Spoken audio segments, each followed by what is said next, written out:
മനോരമയുടെ വാർത്ത വിശ്വസിക്കുകയാണെങ്കിൽ നമുക്ക് ഇവിടെ ജീവിക്കാൻ വേണ്ടി പറ്റില്ല. അഴിമതി കേസുകൾ മുഴുവൻ ഹൈക്കോടതി എടുത്ത് തോട്ടിലെറിഞ്ഞ് നമ്മൾ കണ്ടതാണ്. നിങ്ങൾ പ്രതിപക്ഷ നേതാവ്, പഴയ പ്രതിപക്ഷ നേതാവ് എല്ലാവരും ചേർന്നുകൊണ്ട്. അജീഷ്, ഇപ്പോ ഈ ഉമ്മൻചാണ്ടി കാലത്ത് കോഴിക്കോട് മെഡിക്കൽ കോളേജിലേക്ക് കെട്ടിടത്തിന്റെ കാര്യം പറഞ്ഞ് സമരം ചെയ്തതിന്റെയൊക്കെ പറഞ്ഞു. അങ്ങനെയെങ്കിൽ ഈ പിണറായി കാലത്തും കേരളത്തിന്റെ ആരോഗ്യരംഗത്തിന്റെ ഉന്നമനം മുൻനിർത്തി താങ്കൾ തിരുവനന്തപുരം ജനറൽ ആശുപത്രിയിലേക്ക് കൂടി താങ്കളും ഡിവൈഎഫ്ഐ പ്രവർത്തകരും എല്ലാവരും കൂടെ ചേർന്ന് ഒരു സമരം ചെയ്യണമെന്ന് ഞാൻ അഭ്യർത്ഥിക്കുകയാണ്. ഇന്ന് മനോരമ ന്യൂസ് നൽകിയ ഒരു വാർത്തയുണ്ട്. താങ്കൾക്ക് വാർത്ത നിഷേധിക്കാൻ ചോദ്യം ചോദിക്കുന്ന മാധ്യമപ്രവർത്തകരെ വേണമെങ്കിൽ ഇങ്ങനെ ഇടപെടുന്നു, കോൺഗ്രസിൽ ആശയം പറയുന്നു എന്നൊക്കെ പറഞ്ഞ് പ്രതിരോധിക്കാം. അതൊക്കെ ചെയ്യാം, നിങ്ങളുടെ സ്വാതന്ത്ര്യമാണ്. പക്ഷെ ഞാനൊരു വാർത്ത പറയാം. തിരുവനന്തപുരം ജനറൽ ആശുപത്രിയിലെ ഗുണനിലവാര മാനദണ്ഡ പരിശോധന നടന്നു. ആ പരിശോധനയിൽ കണ്ടെത്തിയത് ഗുരുതര വീഴ്ചകളാണ്. പറ്റുമെങ്കിൽ ഒന്ന് സമരം ചെയ്യണം. വാക്സിൻ ഉൾപ്പെടെ സൂക്ഷിക്കുന്ന ഫാർമസികൾക്ക് താപനില നിയന്ത്രണ സംവിധാനമില്ല, ലൈസൻസ് ഇല്ല. റേഡിയോഗ്രഫി യൂണിറ്റിന്റെ ലൈസൻസ് 3 മാസം മുൻപ് കാലഹരണപ്പെട്ടതാണ്. ഇതുവരെ അത് പുതുക്കിയിട്ടില്ല. ഇത് NOC പരിശോധനയിൽ ഫയർ NOC ആശുപത്രിക്ക് കിട്ടിയിട്ടില്ല എന്നുള്ളതും കണ്ടെത്തി. മനോരമ ന്യൂസ് ഇന്ന് പുറത്തു കൊണ്ടുവന്ന വാർത്തയാണ്. നമ്പർ 1 ആരോഗ്യ കേരളത്തെക്കുറിച്ചാണ് നമ്മൾ സംസാരിക്കുന്നത്. കോട്ടയത്ത് ഒരു ആരോഗ്യ കേരളത്തിൽ തന്നെയാണ് ഒരു ആശുപത്രി കെട്ടിടം ഇടിഞ്ഞു വീണ് ഒരു സ്ത്രീ മരിച്ചതിനെ കുറിച്ച് നമുക്ക് സംസാരിക്കേണ്ടി വന്നത്. ഇതിപ്പോ ഇന്നത്തെ വാർത്തയാണ്. ഇത് വളരെ അവിചാരിതമായി താങ്കൾ സംസാരിക്കുന്ന വിഷയവുമായി ചേർന്നു പോയതാണ്. ഇന്നത്തെ വാർത്ത ഞാൻ ശ്രദ്ധയിലേക്കൊന്ന് വെച്ചു എന്നേ ഉള്ളൂ. പറ്റുമെങ്കിൽ സമരം ചെയ്യണം. ആരോഗ്യ കേരളം മുന്നോട്ട് പോകട്ടെ, അത് ഏത് സർക്കാർ ഭരിച്ചാലും. ശ്രീ ജിൻഡോ ജോൺ മറുപടി. അല്ല റാഷിദ്, ഒരു കാര്യം റാഷിദ് വല്ലാതെ വൈകാര്യമാകേണ്ട കാര്യമില്ല. ഒരു കാര്യം റാഷിദ് മനസ്സിലാക്കേണ്ടത്, കോട്ടയത്തെ കാര്യങ്ങൾ ഉൾപ്പെടെ സൂചിപ്പിച്ചു. അത് പഴയ കെട്ടിടമായിരുന്നു, പൊളിക്കാൻ വെച്ച കെട്ടിടമായിരുന്നു എന്നെല്ലാം നമുക്കറിയാവുന്നതാണ്. അതെല്ലാം നമ്മൾ ചർച്ച ചെയ്തിട്ടുള്ളതാണ്. തിരുവനന്തപുരം ജനറൽ ആശുപത്രി ഉൾപ്പെടെയുള്ള ആശുപത്രികൾ എങ്ങനെയായിരുന്നു UDF കാലത്ത് എന്ന് റാഷിദ് ഒന്ന് പഠിക്കേണ്ടതുണ്ട്. പിന്നെ മനോരമയുടെ വാർത്തയൊക്കെ നമുക്ക് ക്ലാരിറ്റി വരുത്താൻ കഴിയുന്ന വാർത്തകളാണ്. ഇപ്പൊ ഇതിനെക്കുറിച്ച് സംസാരിക്കുമ്പോഴും 10 വർഷം പിറകോട്ട ഉമ്മൻചാണ്ടി കാലത്തെ കുറിച്ചുള്ള വാട്ടവോട്ടറിയാണ് ഇന്ത്യയിലെ ഏറ്റവും മികച്ച രീതിയിലുള്ള ആരോഗ്യരംഗമായി കേരളത്തിലെ രംഗത്തെ കൊണ്ടുപോകാൻ വേണ്ടി കഴിയുന്നുണ്ട് എന്ന് പറയാൻ വേണ്ടി പറ്റും. മനോരമയുടെ വാർത്ത വസ്തുതയാവില്ല. മനോരമയുടെ വാർത്ത വിശ്വസിക്കുകയാണെങ്കിൽ പിന്നെ നമുക്ക് ഇവിടെ ജീവിക്കാൻ വേണ്ടി പറ്റും. പകരമായി മനോരമയുടെ വാർത്ത വിശ്വസിക്കുകയാണെങ്കിൽ നമുക്ക് ഇവിടെ ജീവിക്കാൻ വേണ്ടി പറ്റില്ല. ഒരു കാര്യം ശരി, ഓക്കെ, ഞാനത് അംഗീകരിക്കുന്നു ഒരു വാദത്തിന്. ശ്രീ ജിൻഡോ ജോൺ മറുപടി പറഞ്ഞു. റാഷിദ്, ഇതാണ് പ്രശ്നം. അദ്ദേഹം എത്ര പറഞ്ഞാലും അദ്ദേഹത്തിന് അത് പറഞ്ഞു തീരില്ല. അദ്ദേഹം എനിക്ക് പറയാനുള്ള അവസരം പരമാവധി അദ്ദേഹം അതിൽ ഇടപെട്ട് അത് സമയം കളയാനായിട്ട് ശ്രമിക്കുന്നുണ്ട്. എനിക്കും റാഷിദ് എനിക്ക് അത്രയും തന്നില്ലെങ്കിലും കുറച്ച് സമയം തന്നോന്ന് ഞാൻ ആഗ്രഹിക്കുക. കാരണം കുറേ കാര്യങ്ങൾ അദ്ദേഹം പറഞ്ഞല്ലോ. KSRTC ബസ്സുകളുടെ നടത്തിപ്പ് കണ്ടിട്ട് കാറ് വിറ്റു എന്ന് ഗണേഷ് കുമാർ മന്ത്രി പറഞ്ഞു. അങ്ങനെ ഒരാൾ കേരളത്തിലുണ്ടോ? വെറുതെ തള്ളുന്നതല്ലേ. കേരളത്തിലെ സർക്കാർ ആശുപത്രിയിലെ ചികിത്സയെ കണ്ടിട്ട് പ്രൈവറ്റ് ആശുപത്രിയിൽ പോകാതിരിക്കുന്ന വിദേശികളെ കുറിച്ചിട്ട് ആരോഗ്യമന്ത്രിയായിരുന്ന ആളൊക്കെ പ്രസംഗിക്കുകയാണ്. ഞാൻ ചോദിക്കട്ടെ, 10 കൊല്ലം മുമ്പുള്ള ഉമ്മൻചാണ്ടി സർക്കാരിനെ ഇപ്പോഴും ആക്ഷേപിക്കാൻ സതീഷിനെ പോലുള്ള ആളുകൾ സമയം കണ്ടെത്തുമ്പോൾ ഈ 10 കൊല്ലക്കാലം നേട്ടങ്ങൾ നിങ്ങളുടെ സർക്കാരിന്റെയും പരാജയങ്ങൾ മുഴുവൻ സിസ്റ്റത്തിന്റെ പരാജയമാണെന്ന് പറയുന്ന ആരോഗ്യമന്ത്രിക്കെതിരെ നിങ്ങൾക്കൊരു സമരമുണ്ടോ? കോട്ടയത്തെ പൊളിച്ചു മാറ്റാൻ തീരുമാനിച്ച കെട്ടിടമാണ് ഇടിഞ്ഞു വീണെന്ന് സതീഷ് പറഞ്ഞല്ലോ. ആരാ പൊളിച്ചു മാറ്റാതിരുന്നത്? PWD വകുപ്പ്. യുദ്ധകാല അടിസ്ഥാനത്തിൽ 100 ദിവസത്തിനുള്ളിൽ പൊളിച്ചു മാറ്റണമെന്ന് പറഞ്ഞ ആ കെട്ടിടത്തിനകത്ത് രോഗികളും അവരുടെ കൂട്ടിരിപ്പുകാരും ഒക്കെ പ്രാഥമിക കർത്തവ്യം ചെയ്യുന്നുണ്ടെന്ന് അവിടെ ഉള്ളവർക്ക് അറിയാമായിരുന്നു. എന്നിട്ട് പൊളിച്ചു മാറ്റാതെ അത് ഇടിഞ്ഞു വീണ് അതിനകത്ത് ആ സ്ത്രീ തലപൊട്ടി ഒലിച്ച് ശ്വാസം മുട്ടി ചോര ഒലിച്ച് മരിക്കുമ്പോൾ ആ ഇടിഞ്ഞു വീണ കെട്ടിടത്തിന്റെ മുമ്പിൽ വന്ന് 1-ാം നമ്പർ തള്ളിയത് ആരോഗ്യമന്ത്രിയുടെ നേതൃത്വത്തിലല്ലേ, വാസവൻ മന്ത്രിയുടെ നേതൃത്വത്തിലല്ലേ? എന്നിട്ട് നിങ്ങൾ ഇപ്പോഴും പറയാം കോഴിക്കോട് മെഡിക്കൽ കോളേജിന്റെ ഹൈടെക് എന്താണ്ടൊക്കെ പറഞ്ഞല്ലോ. ഈ കോഴിക്കോട് മെഡിക്കൽ കോളേജിന്റെ നിങ്ങൾ പറഞ്ഞ സ്ഥലത്ത് ICUവിൽ തീപിടുത്തമുണ്ടായിട്ടേ 5-6 പേര് മരണപ്പെട്ടു. അവരെ അവിടെ നിന്ന് രക്ഷപ്പെടുത്താനായിട്ട് പറ്റില്ല. കാരണം എമർജൻസി ഗേറ്റ് ഒക്കെ ചങ്ങലയിട്ട് പൂട്ടി വെച്ചിരിക്കുകയായിരുന്നു അല്ലേ? നിങ്ങളിപ്പോ പറയുന്നല്ലോ കോട്ടയം തിരുവനന്തപുരം മെഡിക്കൽ കോളേജിലേക്കും കൂടി ഒന്ന് വരൂ. അവിടെ വേണു എന്ന് പറഞ്ഞ ഒരു സാധാരണക്കാരൻ ചികിത്സ നിഷേധിക്കപ്പെട്ട് 6 ദിവസക്കാലം ചികിത്സ നിഷേധിക്കപ്പെട്ട് മരണമൊഴി കൊടുത്ത് മരിച്ചില്ലേ? നിങ്ങൾ എന്താ പറയാ? അതിന് ഉമ്മൻചാണ്ടിയാണ് ഉത്തരവാദി. ഞാൻ ചോദിക്കുന്ന, ഒരു കാലം മുന്നോട്ട് പോകുമ്പോൾ കാലഘട്ടത്തിനനുസൃതമായിട്ട് നാട്ടിൽ വികസന പ്രവർത്തനങ്ങൾ ഉണ്ടാകും. നിങ്ങൾ ഒരുപാട് ആക്ഷേപിക്കുന്ന ഉമ്മൻചാണ്ടി സർക്കാരിന്റെ കാലത്ത് ആശുപത്രി ഇടിഞ്ഞു വീണ് മനുഷ്യർ മരിച്ചിട്ടില്ല. ആശുപത്രിയിൽ പാമ്പ് കടി ഏൽക്കേണ്ടി വന്നിട്ടില്ല. ആശുപത്രിയിൽ ചികിത്സ നിഷേധിക്കപ്പെട്ടു എന്ന് മരണമൊഴി കൊടുത്ത് മനുഷ്യർ മരിക്കുന്ന സാഹചര്യം ഉണ്ടായിട്ടില്ല. വേണുവിന്റെ കുടുംബത്തോട് നിങ്ങൾക്ക് എന്ത് മറുപടിയാണുള്ളത്? നിങ്ങൾക്ക് പറയാൻ പറ്റുന്നുണ്ടോ? പേവിഷബാധയ്ക്കെതിരെയുള്ള വാക്സിൻ എടുത്തിട്ട് പേനായ്ക്കൾ കടിച്ചതിന് ശേഷം വാക്സിൻ എടുത്തതിന് ശേഷം കുട്ടികൾ പിടഞ്ഞു വീണ് മരിക്കുമ്പോൾ നിങ്ങൾക്ക് എന്ത് മറുപടിയാണുള്ളത് സതീഷ്? നമ്മൾ യാഥാർത്ഥ്യ ബോധത്തെ കാണാതെ നമ്മൾ വെറുതെ വർത്തമാനം പറഞ്ഞ കാര്യമുണ്ടോ? ചൂണ്ടിക്കാണിച്ചത് 3 മുദ്രാവാക്യങ്ങൾ എല്ലാം ശരിയാകും എന്ന് പറഞ്ഞാണ് 1-ാം പിണറായി സർക്കാർ ജനവിധി തേടിയത്. ജനം അത് ഏറ്റെടുത്തു. പിണറായി സർക്കാർ ഉറപ്പാണ്, LDF ഉറപ്പാണ് എന്ന് പറഞ്ഞാണ് 2021 ജനവിധി എഴുതിയത്. ജനം അതിനും കൈയടിച്ചു, അതും ഏറ്റെടുത്തു. ഇപ്പൊ തുടരും എന്ന് പറയുന്നു. ഏറ്റെടുക്കുമെന്ന കോൺഫിഡൻസ് ഈ 10 വർഷത്തെ ഭരണമാണ്. ജിൻഡോ ജോൺ. ആണ് റാഷിദെ, നമ്മുടെ ചർച്ചയുടെ ടൈറ്റിൽ തന്നെ മെയിൻ കണ്ടന്റ് തന്നെ എന്താ? PR അല്ലേ? LDF വരും, എല്ലാം ശരിയാകുമെന്നുള്ളത് CPM സംസ്ഥാന കമ്മിറ്റി ആഫീസിൽ നിന്ന് കണ്ടുപിടിച്ച മുദ്രാവാക്യമല്ല. PR ഏജൻസിയെ കൊണ്ട് ചുമര് മുഴുവൻ എഴുതിച്ചതാ. അത് വിശ്വസിച്ചു ജനം, അവരിന്ന് അനുഭവിച്ചു. അതിനുശേഷം കോവിഡിന്റെ സമയത്ത് ആ ലെവൽ പ്ലേയിങ് ഫീൽഡ് ഇല്ലാത്ത രീതിയിൽ സർക്കാരിന് മാത്രം അനുകൂലമാകുന്ന രീതിയിൽ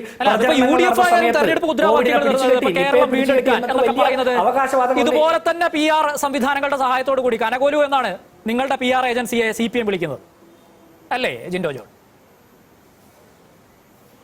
കനകോലു കോൺഗ്രസുമായി ബന്ധപ്പെട്ട് പ്രവർത്തിക്കുന്ന ഒരാളാണ്. ഇനിയിപ്പോൾ PR ഏജൻസിയാണെന്ന് പറഞ്ഞോട്ടെ. ഞങ്ങൾ എന്തായാലും കിണർകോലു പറഞ്ഞതുപോലെ വ്യാജ പെൻഷൻ കാശ് അങ്ങോട്ട് കൊടുക്കുന്നു, ഇങ്ങോട്ട് വാങ്ങുന്നു, മൊയ്തീനെ പോലുള്ള ആളുകൾ ഇറക്കിയൊന്നും പ്രചരണം നടത്തുന്നില്ലല്ലോ. ഞങ്ങൾക്ക് കുറെ കുറവുണ്ടെന്നേ. ഞങ്ങൾ തോറ്റ ആളുകൾ, പരാജയപ്പെട്ട ആളുകൾ, കുറവുകളുള്ള ആളുകൾ, എല്ലാം തികഞ്ഞ ആളുകളോടാണ് ഞങ്ങൾ ചോദിക്കുന്നത്. ഇവർ LDF വന്നപ്പോൾ എല്ലാം ശരിയാക്കിയവർ, ഉറപ്പാണ് LDF എന്ന് പ്രചരണം നടത്തിയവർ. ഇവിടെ കോവിഡിനെ പിടിച്ചു കെട്ടിയോ? ഇല്ല, കള്ളക്കഥയായിരുന്നു. അതിന്റെ മറവിൽ 1000 കോടി രൂപയുടെ PPE കിറ്റ്, മാസ്ക് പർച്ചേസ് അഴിമതി നടത്തി. 1200 കോടി രൂപയുടെ മെഡിക്കൽ സർവീസ് കോർപ്പറേഷൻ അഴിമതി നടത്തി. ബ്ലീച്ചിങ് പൗഡർ പർച്ചേസ് ചെയ്തതിനെ കുറിച്ച് അന്വേഷിക്കാൻ ചെന്നപ്പോൾ ഗോഡൌണിന് തീയിട്ടു. ഇല്ലേ? 1650 കോടി രൂപയുടെ കാലാവധി കഴിഞ്ഞ, ഷെൽഫ് ലൈഫ് കഴിഞ്ഞ മരുന്ന് കേരളത്തിലെ സാധാരണക്കാരെ കൊണ്ട് കഴിപ്പിച്ചു. ഇതൊക്കെ ആരോഗ്യരംഗത്തെ വിസ്മയകരമായ നേട്ടങ്ങളാണ്. ഇതൊക്കെ കണ്ടിട്ട് സ്വകാര്യ ആശുപത്രിയിൽ പോകാതെ എല്ലാവരും സർക്കാർ ആശുപത്രിയിലേക്ക് വരുന്നു എന്ന് പറയാം. ഞാൻ കേരളത്തിലെ സർക്കാർ ആശുപത്രി സംവിധാനത്തെ ചിത്രീകരിക്കുന്നില്ല. ഞാൻ ഉൾപ്പെടെയുള്ള ആളുകൾ ഇപ്പോഴും ചികിത്സ തേടുന്ന അവിടെയാണ്. അപ്പോൾ പോലും നമ്മളെപ്പോലെ എന്നോട് കാണിച്ചത് നീതിയല്ല എന്നൊരു അഭിപ്രായമുണ്ട്. എനിക്ക് 1 മിനിറ്റ് കിട്ടിയാൽ പോരാ, എന്നാലും കുഴപ്പമില്ല, ഇടപെടാതിരുന്നാൽ മതി. അപ്പോൾ പോലും കേരളത്തിലുള്ള ആളുകൾ, സർക്കാർ ആശുപത്രിയിൽ പോകുന്ന ആളുകൾക്ക് നീതി കിട്ടണമെന്ന് പറയാ. ഇനി സതീഷ് പറഞ്ഞാൽ ശരിയെങ്കിൽ കേരളത്തിൽ എങ്ങനെയാണ് അന്താരാഷ്ട്ര ഏജൻസികൾ വരെ വന്ന്, കോർപ്പറേറ്റ് കമ്പനികൾ വരെ വന്ന് കേരളത്തിൽ സ്വകാര്യ ആശുപത്രി സമുച്ചയങ്ങൾ കെട്ടിപ്പൊക്കുന്നത്? എന്തുകൊണ്ടാണ് സർക്കാർ ആശുപത്രി സംവിധാനങ്ങൾ പരാജയപ്പെടുന്നത്? സിസ്റ്റം ഫെയിലിയർ എന്നാണ് പറഞ്ഞത്. System failure. അപ്പോ ശസ്ത്രക്രിയ മാറ്റിവെക്കേണ്ടി വരുന്നത്, മരുന്ന് ക്ഷാമം ഉണ്ടാകുന്നത്, ആളുകളുടെ വയറ്റിൽ കത്രിക തുന്നിക്കെട്ടി വെച്ചു കൊടുത്തു വിടുന്നത്, ഇതിന്റെ ഉത്തരവാദി ആരാ? ഈ സർക്കാരിന് ഒരു ഉത്തരവാദിത്വമില്ലേ? എന്തെങ്കിലും ഒരു നല്ല കാര്യം നടന്നാൽ അത് സർക്കാരിന്റെ, പിണറായി വിജയൻ സർക്കാരിന്റെ നേട്ടം. പരാജയം മുഴുവൻ സിസ്റ്റത്തിന്റെ. പിന്നെ 10 കൊല്ലക്കാലം നിങ്ങൾ എന്ത് ചെയ്യായിരുന്നു? നടക്കാത്ത കാര്യത്തെക്കുറിച്ച് പ്രചരിപ്പിക്കുമ്പോഴാണ് അത് റിയൽ ആയിട്ടുള്ള കാര്യങ്ങൾ നിങ്ങൾ റീലാക്ക്. ഞങ്ങൾ അങ്ങനെ ചെയ്തത്. നിങ്ങൾ നടക്കാത്ത കാര്യങ്ങളെ കുറിച്ച് പറയുമ്പോഴാണ് അത് PR തള്ളല്, അത് പൊളിഞ്ഞു പോകുന്നത് അല്ലേ? നിങ്ങൾ എല്ലാ കാര്യത്തിലും ഒരിക്കലും എടുത്ത് ഉപയോഗിച്ച സ്ട്രാറ്റജിയാ. കഴിഞ്ഞ തെരഞ്ഞെടുപ്പ് കാലത്ത് ഉപയോഗിച്ച സ്ട്രാറ്റജിയാ ഈ PR തള്ളൽ. അത് ഇനി ഓടില്ല. നിങ്ങൾ ചെയ്തത് കള്ളത്തരങ്ങളാണെന്ന് ജനങ്ങൾക്ക് മനസ്സിലായി അല്ലേ? നിങ്ങൾ വൈറോളജി ലാബ് കൊണ്ടുവരുമെന്ന് പറഞ്ഞു, കൊണ്ടുവന്നോ? നിങ്ങൾ നിപ്പയെ പിടിച്ചു കെട്ടിയോ? ഇല്ല. നിങ്ങൾ മസ്തിഷ്ക ജ്വരം പിടിച്ചു കെട്ടിയോ? ഇല്ല. നിങ്ങൾ കോവിഡിനെ പിടിച്ചു കെട്ടിയോ? ഇല്ല. എല്ലാം കള്ളക്കഥകളായിരുന്നു, വ്യാജമായി പടച്ചെടുത്തതായിരുന്നു. ന്യൂയോർക്കിൽ പോയി ഇരുമ്പ് കസേരയിൽ ഇരിക്കുകയും പാകാവത്ത കോട്ടിട്ട് പിണറായി വിജയൻ ഇരുത്തുകയും അമേരിക്കയിൽ നിന്ന് വിളിച്ചു എന്നുള്ള വ്യാജ വാർത്ത കൊടുക്കുകയും ഒക്കെ ചെയ്യുന്ന അതുമാതിരിയുള്ള പരിപാടികൾ നാട്ടുകാർ വിശ്വസിക്കില്ല സതീഷേ. ശ്രീ ജോർജ് പൊടിപ്പാറ, ആദ്യ റൗണ്ടിൽ താങ്കൾ സംസാരിച്ചതിനെ ചൂണ്ടിക്കാണിച്ച പോയിന്റുകളെ കുറിച്ച് ഉയർന്ന ഒരു വിമർശനം, UDF വേണ്ടി വളരെ സോഫ്റ്റായി ജിൻഡോ പറയുന്നതിൽ നിന്നും കുറച്ച് മറ്റൊരു ഭാഷയിൽ താങ്കൾ ആളുകളെ തെറ്റിദ്ധരിപ്പിക്കുകയാണ് എന്ന്, അതിന് മറുപടി പറയാം. സജീഷിന് അങ്ങനെ പറയാൻ അല്ലേ പറ്റുള്ളൂ. അതായത് സജീഷ് ഇത് കാര്യങ്ങൾ പറയുമ്പോൾ ചില പട്ടങ്ങൾ ചാർത്തി തന്നിട്ട് കാര്യമില്ല. അതായത് നമുക്ക് ചില അനുഭവങ്ങൾ ഉണ്ടാവും. ഇപ്പൊ LDF സഹയാത്രികർ എന്ന് പറഞ്ഞ് സംസാരിക്കുന്ന ആളുകളെ കുറിച്ച് അത് ഇതേ ആരോപണം ഉന്നയിക്കാമല്ലോ. എത്ര പേര് അങ്ങനെ വന്നിരുന്ന് സംസാരിക്കുന്നു. അതായത് പല ആശയങ്ങൾ, അതായത് ഒരു മാധ്യമ പ്രവർത്തകൻ എന്നുള്ള നിലയ്ക്ക്, രാഷ്ട്രീയ നിരീക്ഷകൻ എന്നുള്ള നിലയ്ക്ക് ഞാൻ ഈ PR വർക്കിനെ കുറിച്ച് എന്റേതായ കാഴ്ചപ്പാട് പറഞ്ഞു എന്നേ ഉള്ളൂ. അതിപ്പോ ഒരു കോൺഗ്രസ് ആണെന്നും താങ്കൾ പറഞ്ഞത് കൊണ്ടോ അല്ലെങ്കിൽ താങ്കൾ പറയാതിരുന്നതുകൊണ്ടോ അല്ല. എന്തുകൊണ്ട് ഞാനൊരു സിമ്പിൾ ചോദ്യം ചോദിക്കുകയാണ്. ഇത്ര എല്ലാം സംസാരിക്കുമ്പോൾ സജീഷ് സ്വയം ചോദിക്കേണ്ട ഒരു ചോദ്യമുണ്ട്. ഏറ്റവും വലിയ ഇടതുപക്ഷ മനസ്സുള്ള ഒരാൾ, ഇടതുപക്ഷം വളരെ പ്രതീക്ഷകളോടെ സാഹിത്യ അക്കാദമിയുടെ, കേരളത്തിലെ ഏറ്റവും വലിയ ഒരു അക്കാദമിയാണല്ലോ സാഹിത്യ അക്കാദമി, അതിന്റെ പ്രസിഡന്റ് സ്ഥാനത്തേക്ക് കൊണ്ടുവന്ന ഇന്ത്യ അംഗീകരിക്കുന്ന പാൻ ഇന്ത്യൻ പ്രതിച്ഛായയുള്ള സച്ചിദാനന്ദൻ പറയുന്നു ഇനി ഒരു 3ാം പിണറായി സർക്കാർ വരുന്നത് അപകടമാണെന്ന് പറയുന്നു. എന്തുകൊണ്ടായിരിക്കും? അദ്ദേഹം ഒരു ഇടതുപക്ഷക്കാരനാണെന്നോ അല്ല ഒരു കോൺഗ്രസ്സുകാരനാണെന്നോ അദ്ദേഹത്തിന് ഒരു കോൺഗ്രസ് മൈൻഡ് ഉണ്ടെന്നോ താങ്കളല്ല ഏറ്റവും വലിയ ശത്രുക്കൾ പോലും പറയില്ല. എന്തുകൊണ്ടാണ് സാറാ ജോസഫിനെ പോലെയുള്ളവർ, എന്തുകൊണ്ടാണ് സച്ചിദാനന്ദനെ പോലുള്ളവർ, എന്തുകൊണ്ടാണ് അങ്ങനെ ആ നിരയിൽപ്പെട്ട ഒട്ടേറെ ആളുകൾ ഈ മുന്നണി അല്ലെങ്കിൽ ഈ സർക്കാരിന് കമ്മ്യൂണിസത്തിന്റെ ആ ഒരു കമ്മ്യൂണിസ്റ്റ് സ്വഭാവം അല്ലെങ്കിൽ ഒരു ഇടതുപക്ഷ മനസ്സ് നഷ്ടപ്പെട്ടിരിക്കുന്നു, ഇത് ഇടതുപക്ഷമല്ല, ഇതൊരു തീവ്ര വലതുപക്ഷ സ്വഭാവത്തിലേക്ക് പോയിരിക്കുന്നു എന്ന് അവർ പോലും പറയേണ്ടി വരുന്ന ഒരു സാഹചര്യത്തെ കുറിച്ച് എന്തുകൊണ്ട് നിങ്ങൾ ഒരു ആത്മപരിശോധന നടത്തുന്നില്ല? അതാണല്ലോ ഏറ്റവും പ്രധാനപ്പെട്ട പ്രശ്നം. കോൺഗ്രസ്സുകാർ അങ്ങനെ പറയും, ഞങ്ങളെ പോലുള്ള സഹയാത്രികരും രാഷ്ട്രീയ നിരീക്ഷകരും പറയും. പക്ഷെ അവിടെ അല്ല പ്രശ്നം.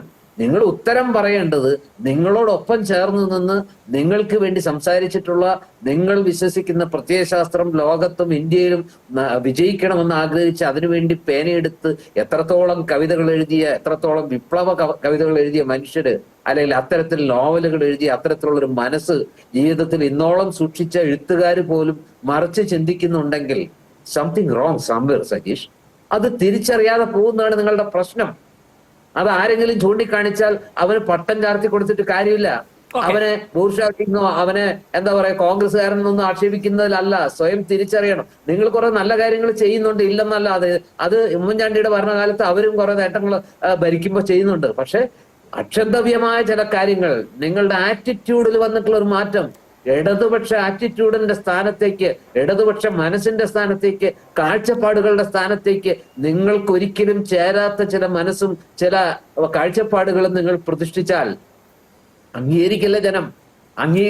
ചൂണ്ടിക്കാണിക്കുന്നതെന്നുള്ളതാണ് താങ്കളുടെ വശം. ശരി, സമയപരിമിതി കൊണ്ടാണ്. ശ്രീ സജീഷ്, 1.5 മിനിറ്റാണ് താങ്കളുടെ സമയം. 1.5 മിനിറ്റ്. റാഷിദ്, ഞാൻ പറയാം ഒരു കാര്യം. ശ്രീ ജോർജ് പൊടിപ്പാറ താങ്കൾ ഉൾപ്പെടെയുള്ള വിമർശനത്തെ ആ സഹിഷ്ണുതയോടുകൂടി തന്നെയാണ് താങ്കളെ ഉൾപ്പെടെ പറയുന്ന കാര്യങ്ങളെ നമ്മൾ കാണുന്നുള്ളൂ. ഇടതുപക്ഷ സഹയാത്രികർ എന്ന് പറഞ്ഞ് ചർച്ചയിൽ വരുന്ന ആളുകൾ അവരുടെ അഭിപ്രായം പറയുന്നുണ്ട്. പക്ഷേ ഞങ്ങൾ ചർച്ചയിൽ പങ്കെടുക്കുമ്പോൾ നിങ്ങളെപ്പോലെയുള്ള 1-2 ആളുകളെ ചേർത്ത് പാനൽ ബാലൻസ് അല്ല എന്നുള്ള അഭിപ്രായത്തിലാണ് ആ കാര്യങ്ങൾ പറയുന്നത്. ഇവിടെ ഒരു ഇടതുപക്ഷ സഹയാത്രികൻ കൂടി ഉണ്ടെങ്കിൽ കാര്യങ്ങൾ കുഴപ്പമില്ല. പക്ഷേ അതുണ്ടാവുന്നില്ല എന്നുള്ളതാണ് വിമർശനം. പിന്നെ ഒറ്റ കാര്യം കൂടി പറയേണ്ടത്, ഇവിടെ താങ്കൾ സൂചിപ്പിച്ച സാഹിത്യ അക്കാദമിയുടെ ചെയർമാൻ ഉൾപ്പെടെയുള്ള ആളുകൾ അദ്ദേഹത്തോടെല്ലാം അതേ സഹിഷ്ണുതയോടുകൂടി തന്നെ ഞങ്ങൾ കാര്യങ്ങളെ കണ്ടിട്ടുള്ളൂ. ശ്രീ എം മുകുന്ദൻ ഇന്ന് പറഞ്ഞല്ലോ ഇടതുപക്ഷത്തിന്റെ തുടർച്ച ആവശ്യമാണ്. പലരും അങ്ങനെയും പറയുന്നുണ്ട്. ഇവിടെ ഒരു തെറ്റിദ്ധാരണ പരത്താൻ വേണ്ടിയുള്ള ഒരു ശ്രമമുണ്ട്. എന്താണ്, കോൺഗ്രസ്സുകാർ തോറ്റു കഴിഞ്ഞാൽ അവരങ്ങ് BJP-യിൽ പോകും. യഥാർത്ഥത്തിൽ തോറ്റു കഴിഞ്ഞാലല്ല, അവർ ജയിച്ചാലും പോകുമെന്നുള്ളത് തെളിയിച്ചിട്ടുണ്ട്. ഇന്ത്യയിൽ ഉടനീളം പോയിട്ടുള്ള അങ്ങനെയാണ്. അതുകൊണ്ട് കോൺഗ്രസ്സുകാർ BJP-യിൽ പോകാതിരിക്കാൻ ഇടതുപക്ഷം തോൽക്കണമെന്ന് പറയുന്ന ഒരു രീതിയോട് യോജിക്കാനാവില്ല. അവർ പല കളവും പ്രചരിപ്പിക്കുന്നുണ്ട്. അതുപോലെ തന്നെയാണ് ഇപ്പോൾ SIR-മായി ബന്ധപ്പെട്ട് വീട്ടിൽ പോയി പറഞ്ഞത് എന്താണ്, പിണറായി വിജയനും മോദിയും കൂടി നടപ്പിലാക്കുന്നതാണ് SIR എന്ന് പ്രചരിപ്പിച്ചില്ലേ, രഹസ്യമായി പറഞ്ഞില്ലേ? യഥാർത്ഥത്തിൽ നോക്കൂ, ഇവിടെ NPR പൗരത്വ രജിസ്റ്റർ നടപ്പിലാക്കില്ല എന്ന് ഇന്ത്യയിൽ പ്രഖ്യാപിച്ച ഏക സംസ്ഥാനം കേരളമാണ്. പ്രഖ്യാപിച്ചു എന്നല്ല, ഗസറ്റ് നോട്ടിഫിക്കേഷൻ ഇറക്കി. അതാണ് കേരളത്തിന്റെ വ്യത്യാസം എന്ന് പറയുന്നത്. നേറ്റിവിറ്റി കാർഡ് കേരളത്തിലെ ജനങ്ങൾക്ക് കൊടുക്കും, ആരെയും പുറത്താക്കാൻ ഈ കേരളത്തിൽ അനുവദിക്കില്ല എന്നുള്ള ഒരു ജാഗ്രത കൂടിയുണ്ട്. ഇതെല്ലാം തെറ്റിദ്ധരിപ്പിക്കപ്പെടുന്ന രീതിയിൽ പ്രചരിപ്പിക്കുന്നു എന്നുള്ളതാണ്. പിന്നെ മറ്റു മേഖലയിൽ ഇപ്പോൾ കോട്ടയം മെഡിക്കൽ കോളേജിൽ ഈ പറഞ്ഞ സ്ഥലത്ത് 8 നില കെട്ടിടത്തിന്റെ ഉദ്ഘാടനം ഇന്നാണ് കഴിഞ്ഞത്. അവയവമാറ്റ ശസ്ത്രക്രിയയുടെ കെട്ടിടം കോഴിക്കോട് മെഡിക്കൽ അതിന്റെ തറക്കല്ലിടൽ നടന്നിരിക്കുന്നു. അതുപോലെ തന്നെ ക്യാൻസർ സെന്ററിന്റെ ഉദ്ഘാടനം കൊച്ചിയിൽ നടക്കുന്നു. ഇതെല്ലാം നമ്മൾ കാണേണ്ടതുണ്ട്. ശവത്തോടൊപ്പം ആളുകൾക്ക് കിടക്കേണ്ടി വന്ന കാലം ഇതേ ജനറൽ ആശുപത്രിയിൽ UDF-ന്റെ കാലത്തുണ്ടായിരുന്നു എന്നുള്ളത് നമ്മുടെ ഓർമ്മയിലുണ്ട്. ചികിത്സാ ചെലവിന്റെ ഉൾപ്പെടെയുള്ള കാര്യങ്ങൾ. പിന്നെ നിപ്പയായാലും കോവിഡ് ആയാലും ഇതിനെയെല്ലാം പ്രതിരോധിച്ചതിനെ ലോകം അംഗീകരിച്ചതാണ്. അത് കേരള മോഡൽ തന്നെയാണ്. കേരളത്തിന്റെ ആരോഗ്യരംഗത്തെ മുന്നേറ്റമാണ് ശിശുമരണ നിരക്കും മാതൃമരണ നിരക്കും എല്ലാം ലോക നിലവാരത്തിലേക്ക് ഉയർത്തിക്കൊണ്ടുവരാൻ നമുക്ക് കഴിഞ്ഞത്. പിന്നെ KSRTC-യുടെ കാര്യം ലിൻഡോ പറഞ്ഞു. KSRTC ആര്യാട മുഹമ്മദ് പറഞ്ഞ തനിയെ പൂട്ടിപ്പോയിക്കൊള്ളുന്നതാണ്. ഇപ്പൊ KSRTC വൈദ്യുതിവൽക്കരിച്ച് എല്ലാ മാസവും 1-ാം തീയതി ശമ്പളം കൊടുക്കാൻ കഴിയുന്ന രീതിയിൽ അതിനെ മാറ്റിയെടുത്തു എന്നുള്ളതെല്ലാം നമ്മൾ കാണേണ്ടതുണ്ട്. പിന്നെ അഴിമതിയുടെ കാര്യം കൂടി പറഞ്ഞു. ഒരു കാര്യം ജിൻഡോ പറ്റുമെങ്കിൽ വെല്ലുവിളിക്കുന്നു. കേരളത്തിലെ ഹൈക്കോടതിയിലേക്ക് പോവാ. നിങ്ങൾ വന്നല്ലോ, സ്പ്രിംഗ്ലറുമായി വന്നല്ലോ, നിങ്ങൾ AI ക്യാമറയായി വന്നല്ലോ, എല്ലാം വന്നല്ലോ. അഴിമതി കേസുകൾ മുഴുവൻ ഹൈക്കോടതി എടുത്ത് തോട്ടിലെറിഞ്ഞ് നമ്മൾ കണ്ടതാണ്. നിങ്ങൾ പ്രതിപക്ഷ നേതാവ്, പഴയ പ്രതിപക്ഷ നേതാവ് എല്ലാവരും ചേർന്നുകൊണ്ട് അത് നമ്മൾ കണ്ട കാഴ്ചയാണ്. അത് പറഞ്ഞു, ഇത് പറഞ്ഞു, വേദനിച്ചു എന്നൊന്നും പറഞ്ഞിട്ട് കാര്യമില്ല. അല്ല, അഴിമതിയുടെ കാര്യം പറഞ്ഞല്ലോ. അഴിമതി കേസുമായി ഇവരുടെ എല്ലാ പരാതികളും എടുത്ത് തോട്ടിലിട്ടിട്ട് പബ്ലിക് ഇൻട്രസ്റ്റ് അല്ല എന്ന് പറഞ്ഞ് നമുക്ക് ഓർമ്മയില്ലേ? എന്നിട്ട് വീണ്ടും വന്നു ഉന്നയിക്കുകയാണ് 10 വർഷമായി ഞങ്ങൾ വെല്ലുവിളിക്കുക. റാഷിദേ, രണ്ട് ചെവിയും കേൾക്കാം. റാഷിദേ, വെല്ലുവിളിക്കുന്നതിന് കുഴപ്പമില്ല. വെല്ലുവിളി എനിക്ക് കേൾക്കാൻ 2 കാതിനും നല്ല കേൾവി ശക്തി ഉണ്ട്. ഇതുവരെ അതിന് വലിയ ഞാനൊരു അസഹിഷ്ണുത കാണിച്ചില്ല. ഞാൻ പറഞ്ഞത് കോടതിയിലേക്ക് വരാനാണ് അഴിമതി ആരോപണം ഉന്നയിക്കുന്നുണ്ടെങ്കിൽ അങ്ങനെ പറഞ്ഞു. എന്ത് കഷ്ടാണ് മാഷെ, നിങ്ങൾ നിങ്ങളുടെ നിലവാരത്തിലേക്ക് എന്നെ സംസാരിപ്പിക്കരുത്. അതുകൊണ്ടാണ് ഞാൻ പറഞ്ഞു, ഞാൻ സംസാരിക്കട്ടെ. നിങ്ങൾ ഈ പറഞ്ഞ മുഴുവൻ നേട്ടങ്ങളും നിങ്ങളുടെ സഖാക്കന്മാർക്ക് മനസ്സിലാവാത്തത് കൊണ്ടല്ലേ ഈ പഞ്ചായത്ത് തെരഞ്ഞെടുപ്പ് നിങ്ങൾ തോറ്റുപോയത്, നിയമസഭ ഉപതെരഞ്ഞെടുപ്പ് നിങ്ങൾ തോറ്റുപോയത്, പാർലമെന്റ് തെരഞ്ഞെടുപ്പ് നിങ്ങൾ തോറ്റുപോയത്. ഇടതുണ്ടെങ്കിലേ ഇന്ത്യ ഉണ്ടാകുമെന്നല്ലേ നിങ്ങൾ പാർലമെന്റ് തെരഞ്ഞെടുപ്പിൽ പറഞ്ഞേ. അങ്ങനെ ഈ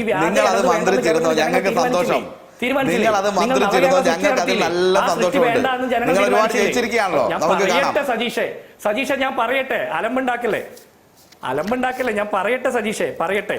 നിങ്ങൾ ഈ അവയവ മാറ്റത്തെ കുറിച്ച് പറഞ്ഞു. ഈ പാലക്കാടല്ലേ കൈക്ക് പരിക്കേറ്റി വന്ന ഒരു കുട്ടിയുടെ കൈ മുറിച്ച് മാറ്റേണ്ടി വന്നത്, അവയവം വെച്ചു കൊടുക്കേണ്ടി വന്നത് പ്രതിപക്ഷ നേതാവ് ഇടപെട്ടത് കൊണ്ടാണ്. പ്രതിപക്ഷ നേതാവ് ഇടപെട്ടാണ് ആ കുട്ടിക്ക് കൈ വെച്ചു കൊടുത്തത്. നിങ്ങളുടെ അവയവ മാറ്റം എന്ന് പറഞ്ഞാൽ നിങ്ങൾ ഇങ്ങനെയാണ് ഉദ്ദേശിക്കുന്നത്? അപ്പൊ സർക്കാർ ആശുപത്രിയിൽ കിട്ടുന്ന സേവനങ്ങൾ നിങ്ങളുടെ നേട്ടം കൊണ്ട് മാത്രമല്ല, അത് 1970-കളിൽ കേരളം 1-ാം നമ്പറായിരുന്നു. കേരള മോഡൽ ഉണ്ടായിരുന്നു. അത് പിണറായി വിജയന്റെ സംഭാവനയല്ല. പിന്നെ നിങ്ങൾ പറഞ്ഞു തോറ്റാലും ജയിച്ചാലും BJP ആവും. ഞാൻ പറഞ്ഞു തോൽക്കാതെയും ജയിക്കാതെയും BJP ആകാൻ പറ്റും. അത് പിണറായി വിജയനാണ് അതിന്റെ ദൃഷ്ടാന്തം. കാരണം തോൽക്കാതെയും ജയിക്കാതെയും BJP ആയിട്ട് RSSകാരായിട്ടുള്ള ആർലേക്കർ അടക്കമുള്ള പ്രിയപ്പെട്ട സുഹൃത്തെ, 12 മുഖ്യമന്ത്രിമാരെ ഇന്ത്യയിൽ BJPക്ക് സംഭാവന ചെയ്തിട്ട്